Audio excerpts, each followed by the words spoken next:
Kinilala naman ng Malacanang ang pagsasagawa ng patas na pagdinig ng International Criminal Court sa kaso ni dating Pangulong Rodrigo Duterte.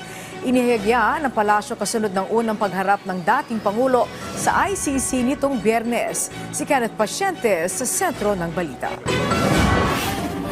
Matapos ang kanyang pagkakaaresto, humarap sa kauna-unahang pagkakataon si dating Pangulong Rodrigo Duterte sa mga huwes ng International Criminal Court sa The Hague, Netherlands. Kaugnay ito ng kasong crime against humanity na kanyang kinakaharap dahil sa umano'y extrajudicial killings na naganap dahil sa madugong kampanya kontra iligal na droga noong siya ang presidente ng Pilipinas. Ayon kay Palace Press Officer at PCO Undersecretary Claire Castro, simula na ito ng paggulong ng hustisya, lalo na't hindi kinatigan ng ICC ang hiling ng kampo ni Duterte na mapostpone ng pre-trial. Giit pa ni Undersecretary Castro, matatawag itong patas na paglilitis dahil naisiwalat sa pagdinig na naibigay ang pangangailangang atensyong medikal ni Duterte habang siya ay nasa detention facility. Nakumpirma rin na nabasahan ito ng kanyang mga karapatan at siya ay may kaalaman sa warrant of arrest. Taliwasan niya ito sa mga naging pahayag ng kampo ng dating Pangulo. Una nang sinabi ni Castro na hindi betrayal ang ginawang kooperasyon ng bansa sa Interpol na nagresulta sa pag-aresto kay Duterte. Pagsunod lamang anya ito sa nakasaad sa batas. Mas dapat po na ang Pangulo, ang gobyerno ay hindi nagbe-betray